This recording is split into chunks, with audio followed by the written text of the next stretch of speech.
Hello बच्चों, कैसे हो आप लोग। आज हम लोग का जो टॉपिक होता है जी, हमने देखा है कि मैथ्स का जो पार्ट होता है वो हमारे पास जो एग्जामिनेशन में होता है वो एक बहुत ही इम्पॉर्टेंट पार्ट है, एक बहुत महत्वपूर्ण पार्ट है। और यहाँ पे हम लोग जो है आज एक बहुत ही इम्पॉर्टेंट चैप्टर को देखेंगे, समझेंगे और उसको समझने की कोशिश करेंगे और किस तरीके से हम उसको बहुत ही आसान तरीके से को कवर करेंगे। तो मैथ्स का जो पार्ट है वो तो हम सभी लोग जानते हैं कि बहुत इंपॉर्टेंट पार्ट होता है। और यहाँ पे आपके जो एग्जामिनेशन होगा, एंट्रेंस एग्जामिनेशन होगा, उसके अंदर एक बहुत इंपॉर्टेंट पार्ट होगा। और उस पार्ट के अंदर हम लोग आज देखेंगे कि प्रॉफिट एंड लॉस कितना, सबको मालूम है कि बहुत इंपॉर्टेंट पार्ट है। बहुत मार्क्स के क्वेश्चन यहाँ पे आते हैं, बहुत इंपॉर्टेंट पार्ट है और उस चीज को हम लोग यहाँ पे देखेंगे। तो आज हम लोग बेटा देखते हैं कि कैसे हम लोग प्रॉफिट एंड लॉस के क्वेश्चन को सॉल्व करते हैं। तो सबसे पहले हमारा जो पार्ट है वो क्या है, प्रॉफिट एंड लॉस, यानी कि लाभ और हानि। प्रॉफिट एंड लॉस के चैप्टर में हम लोग क्या होता है कि जब हम कोई चीज खरीदते हैं और उसको बेचते हैं तो या तो हमें क्या होता है, प्रॉफिट होता है यानी कि लाभ होता है, या फिर हानि होती है यानी कि लॉस होता है। प्रॉफिट एंड लॉस में हम लोग क्या करते हैं कि खरीदा और उस चीज को बेच दिया, यानी कि जिस प्राइस में, जिस मूल्य पे हम उसको खरीदते हैं उसको बोलते हैं कॉस्ट प्राइस, जिसको हम लोग सीपी से रिप्रेजेंट करते हैं। सीपी क्या होता है हमारा, कॉस्ट प्राइस, यानी कि क्रय मूल्य।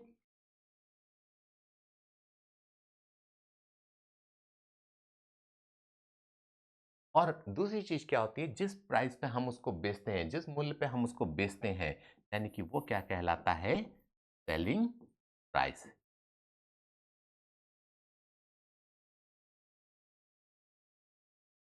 Selling price,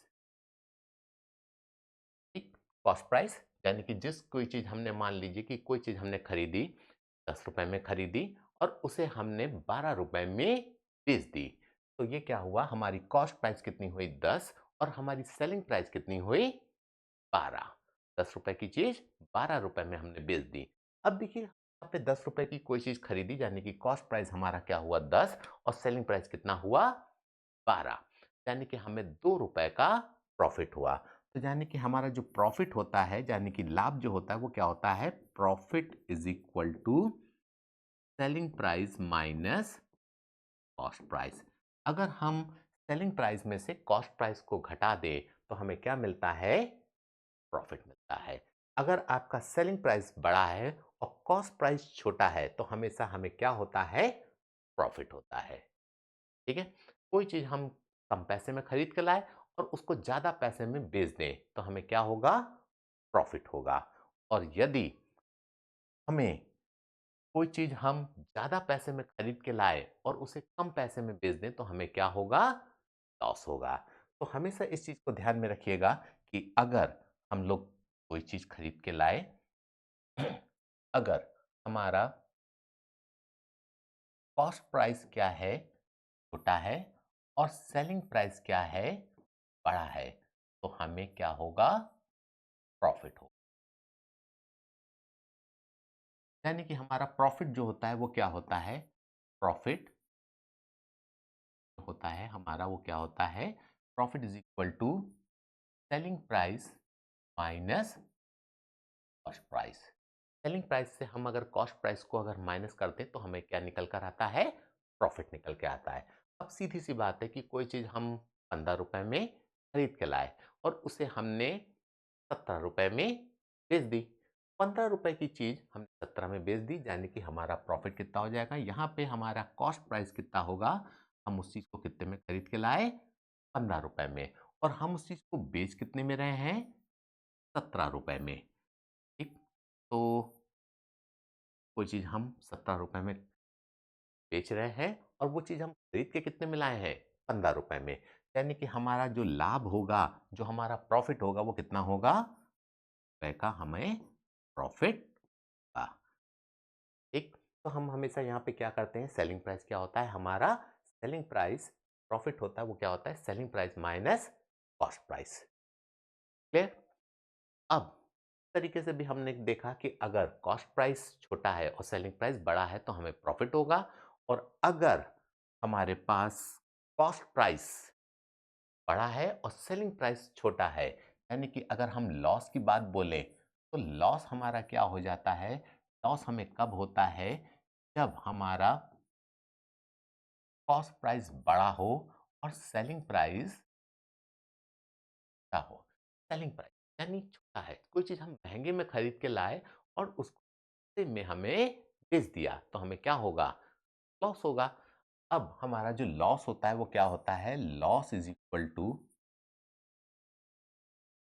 cost price minus price. अगर हमने कोई चीज खरीदी 20 रुपए में खरीदी, मान लीजिए हमने कोई चीज 20 रुपए में खरीदी, यानी कि हमारा कॉस्ट प्राइस कितना हो जाएगा, 30 रुपए हो जाएगा, और उसको हमने 17 रुपए में बेच दिया, यानी कि हमने उसके 17 रुपए में बेच दिया, यानी कि टोटल जो नुकसान हमारा हुआ वो कितने का हुआ, 20 माइनस 17, 20, 17 घटा देंगे तो ये हमें कितना मिला, यानी कि नेट हमारा 3 रुपए का नुकसान हुआ। 3 रुपए का नुकसान हुआ, यानी कि हमारा लॉस कितना हुआ, 3 रुपए का हुआ। ये तो हमारा क्या हो जाता है कि कैसे हमारा प्रॉफिट और यहां पे हमारा लॉस। ये बात समझ में आई? तो जब भी हम देखते हैं कि क्या हो रहा है कि हमारा प्रॉफिट लॉस, अगर हमें किसी नंबर की वस्तु की मालूम है कि तो हम कितने में खरीद के लाए हैं, उसका कॉस्ट प्राइस मालूम है, उसका सेलिंग प्राइस मालूम है, तो हम लोग आसानी से पे या तो प्रॉफिट हो रहा होगा या तो लॉस हो रहा होगा, और वो हम लोग बहुत आसानी से कैलकुलेट कर सकते हैं। लॉस हमारा क्या होता है, cost price minus selling price. इस फॉर्मूले पे हम चीजों को रखते हैं और हमारा लॉस की वैल्यू निकल कर आ जाती है। और उसी तरीके से प्रॉफिट क्या हो जाता है, हमारा प्रॉफिट इज इक्वल टू कितना हो जाता है, selling price minus cost price, और वहां पे हम लोग उस चीज की वैल्यू रखते हैं और हमें क्या मिल जाता है, प्रॉफिट हमारा कितना हुआ। अब यहाँ पे देखिए हम उस चीज को 20 रुपए में कोई चीज खरीद के लाए और हमने उसको 17 रुपए में बेच दिया, तो हमें यहाँ पे क्या हो रहा है, लॉस हो रहा है। तो इस तरीके के क्वेश्चन आप लोगों के लिए बहुत इंपॉर्टेंट होते हैं, जो कि जो है आपके एंट्रेंस एग्जामिनेशन में यहाँ पर पूछे जाते हैं। और पूछने पे क्या होता है, जब हम एग्जामिनेशन देते हैं तो यहाँ पर एक इम्पॉर्टेंट पार्ट इसका बनकर आता है, और यहाँ पे हम लोग क्वेश्चन सॉल्व करते हैं और हमारे जो को बहुत ही इम्पॉर्टेंट पार्ट है ये चीज, और आता है। अब इसका थोड़ा सा इसको और आगे बढ़ाकर हम लोग देखते हैं कैसे कैसे चीजों को सॉल्व आउट किया जाता है। अलग अलग नंबरों के लिए ये चीज क्या होता है महत्वपूर्ण, लेकिन एक चीज जो हमने आपको बताई कि सिंपल सा कि लॉस क्या होता है, लॉस होता है हमारा cost price minus selling price, और प्रॉफिट क्या होता है, selling price minus cost price. Clear? और यही दोनों चीजें हमारे पर लगती हैं। तो क्वेश्चन किस तरह से आता है बच्चों, वो देख लीजिए। अगर आपसे कभी भी बोल दिया जाए कि हमारा जो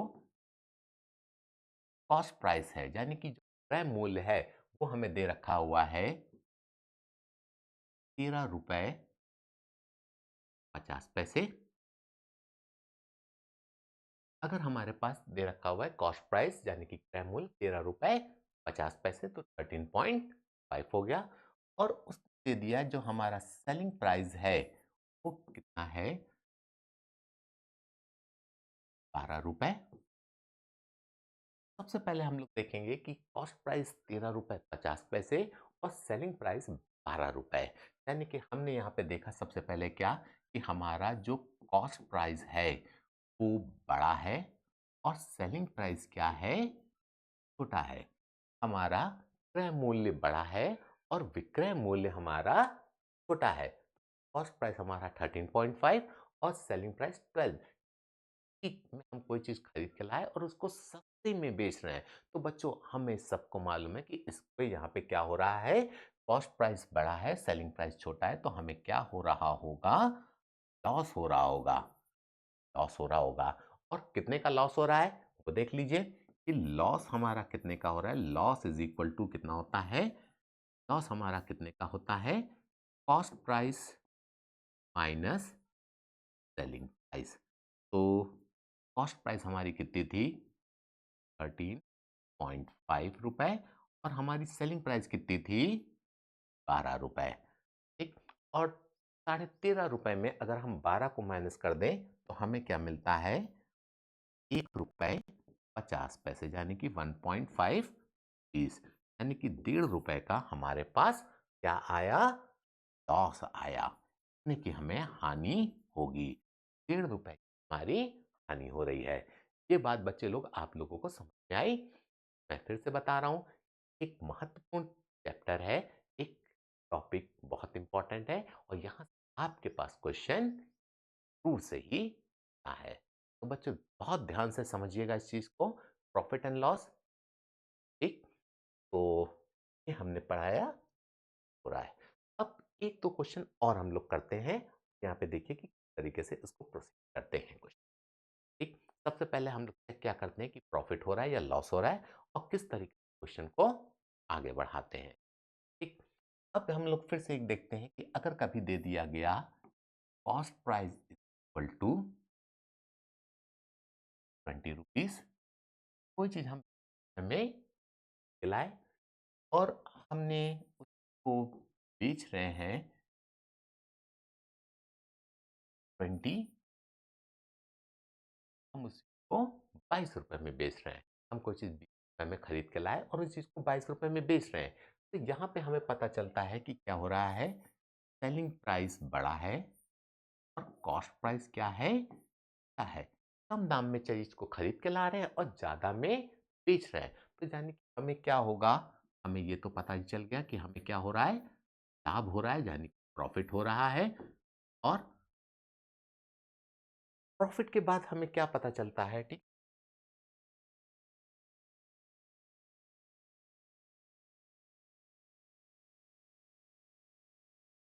प्रॉफिट हो रहा है। प्रॉफिट, ये तो इतना क्लियर हो गया कि प्रॉफिट हो रहा है। और प्रॉफिट हमारा कितने का हो रहा है वो भी देख लीजिए। प्रॉफिट होता है क्या? Profit is equal to selling price minus cost price. Selling price minus cost price.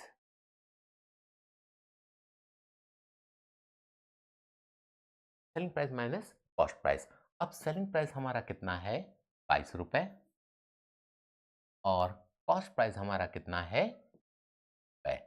तो सेलिंग प्राइस में से हम कॉस्ट प्राइस को अगर माइनस कर देंगे तो वो कितना आ जाएगा? 2 रुपए। और हमारा प्रॉफिट भी यही निकल कर आ जाएगा 2 रुपए। तो बच्चों ये चीज देखिए कि किस तरीके से हम लोगों ने एक एक स्टेप करके चीजों को सॉल्व किया और यहाँ पर हमारा जो आंसर आया, मेन आंसर आया, वो प्रॉफिट का आया।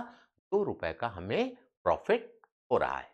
तो बच्चों ये चीज आप लोगों को बहुत अच्छे से समझ में आनी चाहिए कि हमारा जो प्रॉफिट होता है वो क्या होता है? Selling price minus cost price, यानी कि विक्रय मूल्य में से अगर हम क्रय मूल्य को घटा देंगे तो हमें लाभ मिलेगा। और अगर हमारा लॉस निकालना है तो उसके अंदर क्या होगा? क्रय मूल्य में से हमें क्रय मूल्य को सब्ट्रैक्ट करना होगा, घटाना होगा। तो हमारे क्या निकल के आ जाएगा? हानि निकल के आ जाएगी। जब भी विक्रय मूल्य बड़ा होगा यानी कि सेलिंग प्राइस बड़ा होगा और क्रय मूल्य छोटा होगा, यानी कि selling price is greater than cost price, then we have a profit. जब हमारा विक्रय मूल्य क्रय मूल्य से बड़ा होगा तो हमें प्रॉफिट होगा। और जब भी हमारा सेलिंग प्राइस क्या होगा? छोटा होगा और कॉस्ट प्राइस बड़ा होगा तो हमें क्या होगा? लॉस होगा। हमें हानि कब होगी? जब हमारा कॉस्ट प्राइस बड़ा होगा और सेलिंग प्राइस क्या होगा? छोटा होगा तो हमें हानि होगी। ओके। तो ये पूरी जो चैप्टर है ये आपका प्रॉफिट और लॉस कैलकुलेट करना है, किस तरीके से हम लोग बहुत ही अच्छे तरीके से इसको वैल्यू रखेंगे और इस चीज को प्रोसीड करेंगे। तो ठीक है बच्चों, तो हम लोग की प्रैक्टिस और करेंगे। ठीक है।